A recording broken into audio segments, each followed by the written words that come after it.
Hello friends, आज चाहिँ हाम्रो घरमा सत्यनारायण पूजा लगाएको एकैछिन हामी चाहिँ बाजे आउन ढिलो भयो। बाजेलाई कुरुन्जेल, गुरुलाई कुरुन्जेल एकैछिन हामी चाहिँ यहाँ फोटो सेसन गरिरहेको छौँ। त्यसपछि गुरु आइस्यो।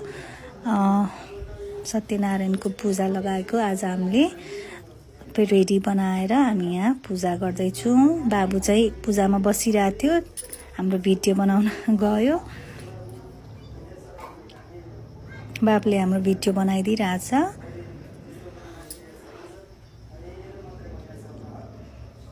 बाबु एकछिन अगाडि चाहिँ पूजामै बसेको थियो, उसलाई चाहिँ एकैछिन बस्दा अल्छी लाएर भिडियो बनाउनको लागि गइरहेछ। यताउता गरिरहेको थियो। आज बाबु सैटरडे छुट्टीको दिन पनि थियो। बाबुले चाहिँ यताउता हल्लाउँदै क्यामेरा हाम्रो भिडियो बनाइदिइरहेछ। उसले पछाडिबाट पनि बनाइदिइरहेको रहेछ। टेबलमाथि चढेर यता मेरो सासू चाहिँ खानेकुराहरू बनाउँदै होइसिन्छ।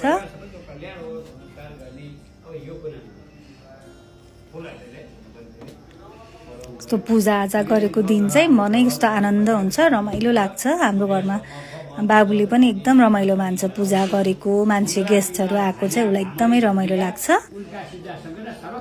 गुरु पनि एकदम मजाको होइसिन्छ, यतै बसिन्छ। हाम्रो घर नजिकै बसिन्छ। कस्तो मजाले विधि पुऱ्याएर सबै एकदम राम्रोसँग पूजा गरिदिन्छ। सजिलो होइसिन्छ फेरि एकदमै गुरु।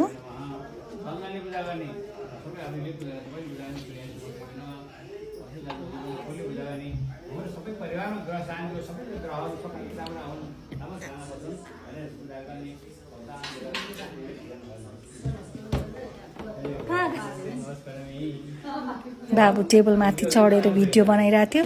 मलाई चाहिँ मेरो ढाडमा लड्छ कि बाबु अनि डर लागिरहेको थियो। म चाहिँ पछाडि फर्केर हेरिरहेको छु। त्यही भएर उसको बाबा पनि आऊ बाबु यता भनेर बोलाइरहेको छ। ऊ चाहिँ भिडियो बनाउनैमा इन्जोय गरिरहेछ। सबैतिरको लिएको छ उसले भिडियो, सबै कभर गराएको छ बाबुले।